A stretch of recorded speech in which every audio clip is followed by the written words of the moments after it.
Hello everyone and welcome back. Today we'll be taking a look at the Marvel Legends comic accessory Wave Rom Spaceknight. So, why am I looking at this? Considering this is not really what I normally look at. For one, I like this design. Two, it is an obscure character who hasn't gotten a new figure since 1990s, like 1979, from when Rom Spaceknight first debuted, and this is his first new figure in forever. And honestly, I just wanted to review something different. So yeah, so Rom Spaceknight here comes to us from from Marvel Legends, which is not Transformers sister series, but another one of the brands that Hasbro works on. That also has its own different team, does all the Marvel characters, Marvel figures, and all that stuff in the 6-inch scale. I think that's what this is. Correct me in the comments if I'm wrong. I'm kind of new to this because I don't have many of these.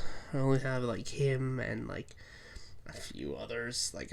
I'm not an avid Marvel Legends collector, so if anyone who's experienced with that could tell me in the comments of how your stuff works, because from what I understand, it reuses a lot of body types for different characters, so with some unique molding, as you can see here, for other figures. But yeah, so the reason why I chose to review Rom here is because he's also a character, just like the Transformers, who's more well known in the comics because he basically started with nothing. Because, in the comics, he was just a regular. Before the comic, he was just a toy that made some, had some minor articulation and only really shoulders and had some light up gimmicks, but all the character that he had was basically none on the box. So it was up to the original comic creators at the time to give him a backstory, explain why he was sold as a robot but with human components, so they made him a cyborg, even though, as you can see, where's the man in this? And that's something I think that gets explored in his solo series, which ran for a while, from, again, 1979 to 1986, I believe. So, a bit before, Transformers actually debuted, interestingly enough. And considering what Marvel did with their licensed toy tie-in comics, they made him canon to the Marvel Universe, so he interacted with characters like Captain America, Iron Man, Spider-Man, etc. That was kind of amazing, and unfortunately, because of rights issues, they couldn't use the character anymore. After the license expired, they ended the series, and that was that. But interestingly, all the lore around Rom can be used. It's just that for some reason they don't, considering he's just an obscure, he's been an obscure toy, and this is his first new figure in 30 to 40, 50 years, to my knowledge, from his original toy. I don't know if there are any smaller ones in between, but yeah. And also, he has crossed over with Transformers in the IDW comics when they acquired the comics rights to him, which, honestly, pretty cool. And from what I understand, obscure, fun fact, I think James Gunn wanted to include Rom in the Guardians of the Galaxy movie, but they couldn't because, they couldn't get the rights. But I think they could use everything, again, as I said, because this was original toy licensing agreement, everything that Marvel created around Rom they could use for the future. It's just that they can't use Rom himself, which is weird, but hey, was the licensing agreement of the time. But character backstory aside, I hope you haven't clicked off this video.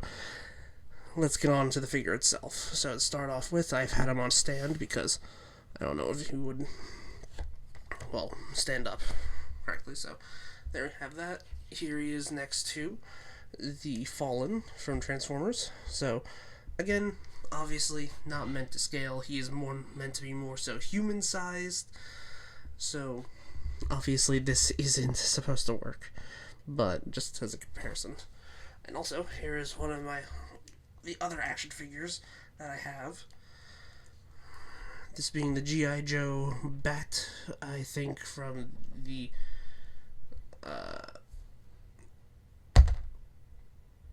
like Golden Bat,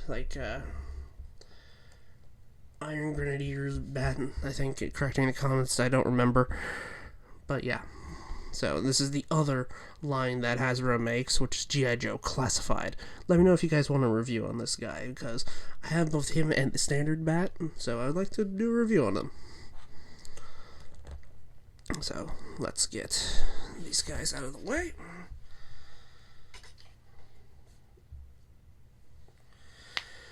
And talk about his articulation, because he has a lot of it, surprisingly. So at the head, he has a regular ball joint at the head. Allows for like full rotation, a little bit of side to side.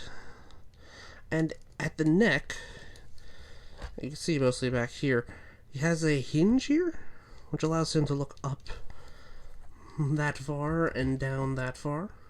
Also, the eyes. I gotta say, I love the fact that they did like printing on it to give him the same look that he had in his in the first like comic. Like that is a nice attention to detail, and I just like it. It stands out from the entire silver look to this guy with the little bits of red here on the waist and here on the back in the thrusters, and kind of a faded look here to give it look like he's flying off. So yeah. So at the neck, there is also, I believe, a ball joint down there, because we can get some side to side there as well to help with the neck movement. And you can look up pretty far, which is honestly really great for flying characters. So for the shoulders, they can do a full 360 on like a soft-ish ratchet, I think. And shoulders can go out that far. And honestly, I don't know how to loosen these types of joints, because it just clicks and clicks. It can't really get enough in between. And also, do be wary on like the shoulder joints here.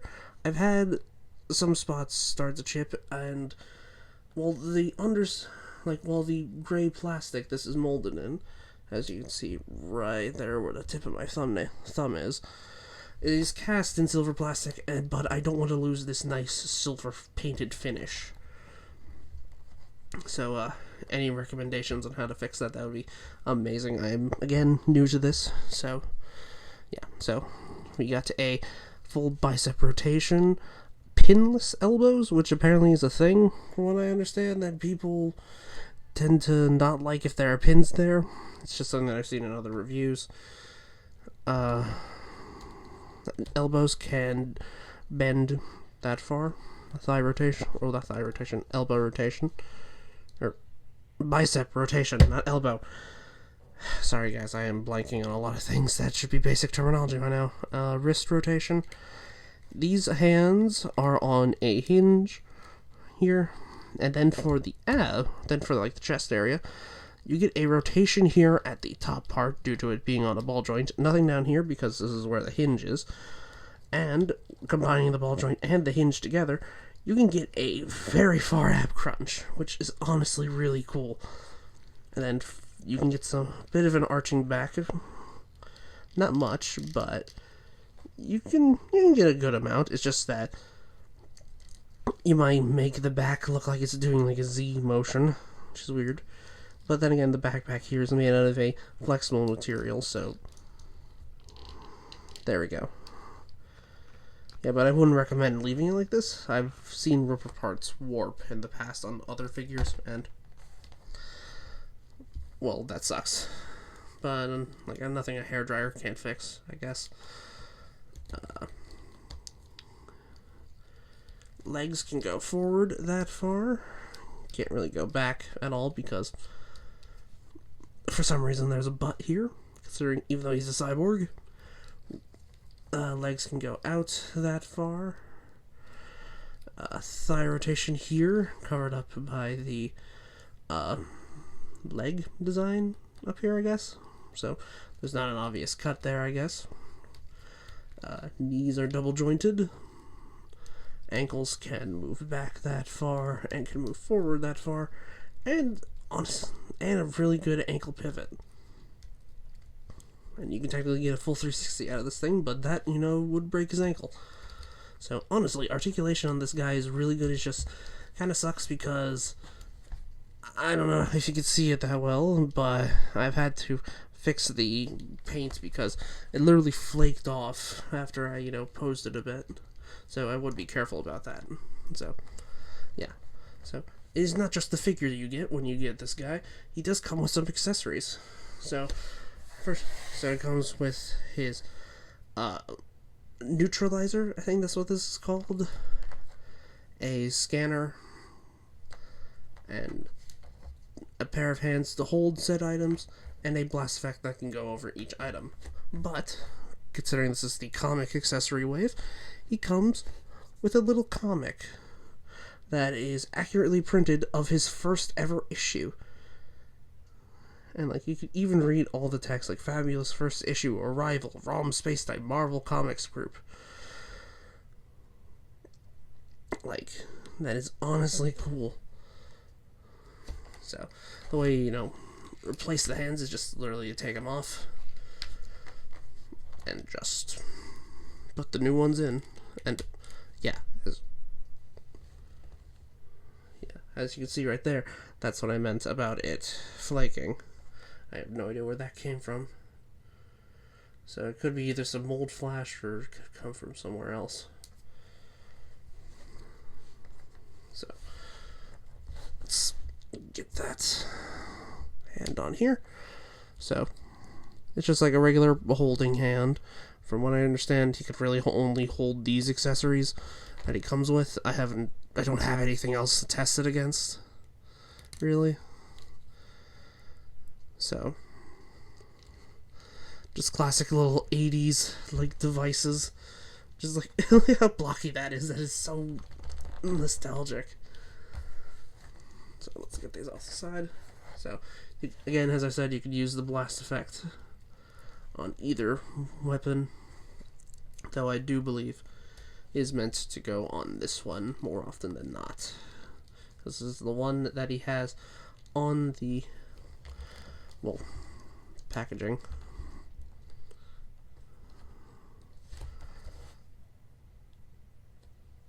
Yeah, it is. So, yeah. So, it is honestly really cool that this guy exists, and honestly, I remember reading, online comics of this guy, and, some of the wikis, I think, because this guy did set up a lot of stuff in his own book that I think is still canon to Marvel today, but, they just can't use this character himself. But yeah, he can also hold his comic if, you take all the stuff out of his hands, which is pretty cute, but it is a accessory that makes me wonder, besides the novelty of it, and also it does say Marvel Legends series here on the back, it makes me wonder if them giving him his own comic of, does he offer it, as, a flyer? What do you do with this accessory? Also, these hands have, instead of the inwards motion, they have, an up and down for the weapons. So, you can put it in, the holding hands here. Make it look like he's, reading his own comic, realizing that he is a fictional character and such. But yeah, honestly, again, this guy's really good, and I hope he does well, that maybe they make some of the other Rom Spaceknight characters, because there are more characters in the book. There are, other Space Knights, and I wouldn't mind seeing those designs realized. But yeah. Also, something that kind of bugs me about Marvel Legends in general is the lack of hand options, because we only got one fist and one open hand, and we don't have a pair of them, so that way you could put, two open hands or two fists to make it look like he's flying more natural, considering he's a flying character, but I guess some alternate hands are better than no alternate hands. So, yeah. So, let me get this guy posted up. So, yeah, so this has been my review for the Marvel Legends ROM. Let me know what you thought of this in the comments. Do you want me to look at other Marvel Legends figures? But then again, it'll still be my choice. But, yeah, so, honestly, it's been cool just reviewing this guy, and honestly, my first Marvel Legends review. Let me know what you guys thought in the comments down below. Like, comment, share, and subscribe. All those fun doodads. This is me, signing off. I hope you guys have a good rest of your day. Peace.